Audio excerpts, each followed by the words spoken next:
Ayan po mga kabida, nagtatalak na naman po itong si Attorney Harry Roque, ano po, no?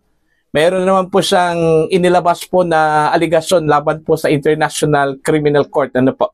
Ang sabi po ni Attorney Roque po mga kabida, meron pong racial bias po itong ICC, ano po, no?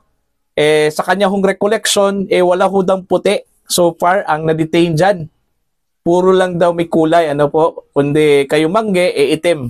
Okay? Pero so far as his recollection is concerned, wala hong puti ang na-detain. So, meaning, meron pong racial bias, ano? Lalo-lalo na po dito ho sa nangyari po kay dating Pangulong Rodrigo Duterte, mga kabida.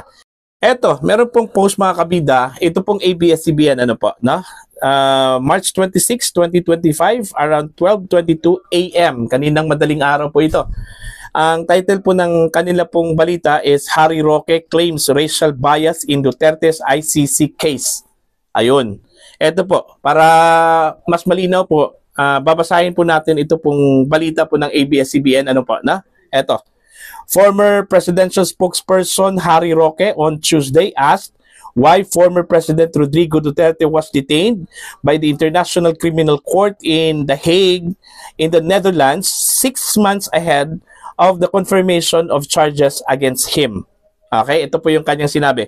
Bakit inaresto muna ang dating Pangulong Duterte na hindi sinasabi kung ano yung ebidensya laban sa kanya? He asked in a Facebook live video. Alright? Sanay tayo sa sistema sa Pilipinas na bago maisampa ang kaso sa korte, idadaan sa piskalya at nandun ang lahat ng ebidensya. Pagdating sa hukuman sa Pilipinas, ang laman ng files ng piskal is yung mga ebidensya na nakalap sa piskalya. Ayun. Sanay po tayo dito sa Pilipinas Ganun yung kalakaran po natin mga kabida. Ano po, no? Kung meron pong kaso, dadaan muna yan sa piskalya. Ano? At doon sa piskalya, isa-summon yung respondent doon at ipapaalam sa kanya na meron po siyang kaso at ito po yung mga ebidensya, ano po, no?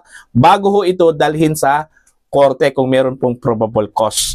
Ang nangyari po daw dito ho kay dating Pangulong Duterte po mga kabida, inaresto muna at saka pagkatapos po dinala po sa The Hague, Netherlands, International Criminal Court at hindi pa nga alam niya kung ano po yung kanyang kaso at saka mga ebidensyang ihaharap po laban po sa kanya. Okay? Pero dinetain na po, ano? Kinulong na po.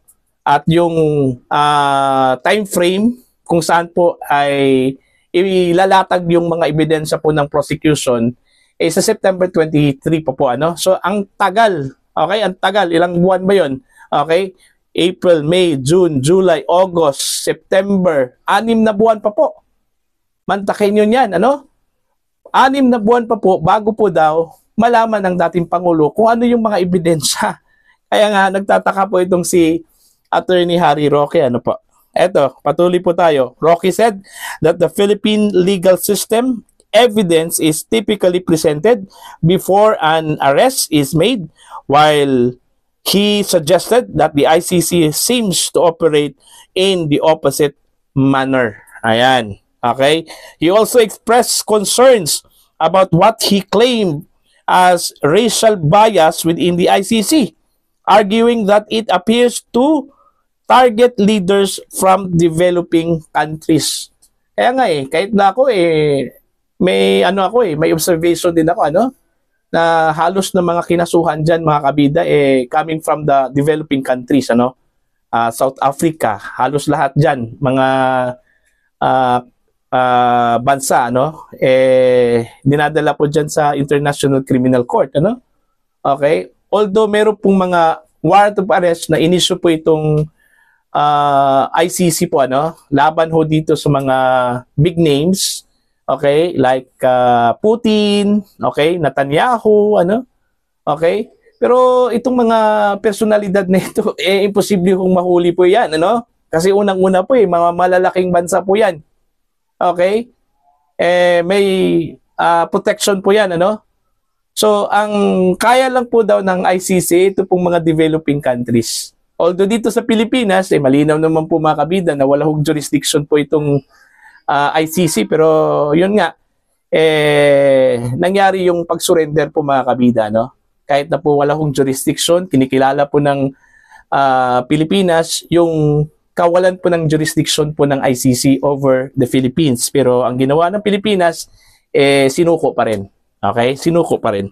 Okay, patuloy po tayo dito sa naging pahayag po ni Roque po mga kabida, no? Pumasok sa kulungan ang dating Pangulo on March 12, ang tinakdang panahon para doon sa confirmation of charges on September 23. Tama ba yan? Na sa 6 na buwan, nakakulong na yung tao kahit hindi pa tayo sigurado kung merong probable cause laban sa kanya. Yun yung malaking tanong po yan, ano? Halimbawa po, mapatunayan po mga kabida during the confirmation na walang charges kasi kulang po yung ebidensya. Okay? Tapos ikinulong na po. So what will happen to the days or months po na ikinulong po itong dating Pangulo? Mabaliwala po yun, di ba? Yun yung question po ni Attorney Roque, mga kabida. Okay lang sana kung papayagan po yun na magkaroon po ng interim release, ano? Ang problema po madami hong question dito ho sa possible interim release application po ng dating Pangulo. Keso hindi dapat payagan ng ICC kasi ho, unang-una may influence pa daw itong dating Pangulo, baka magkaroon po ng peligro o risk ito pong mga witnesses, no? Ito pong mga kaanak po ng mga biktima ng war on drugs ng dating Pangulo, ano po, no? Parang ganun di ba?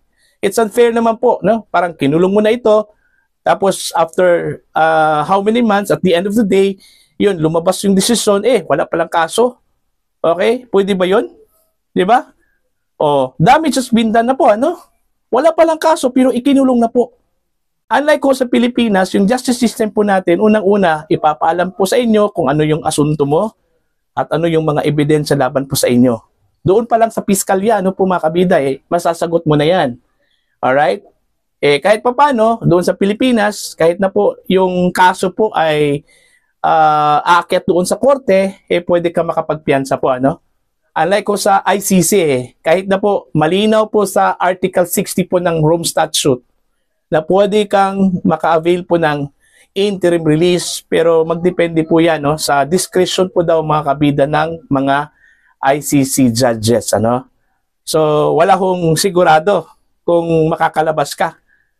Pero kung puti ka, baka naman, no?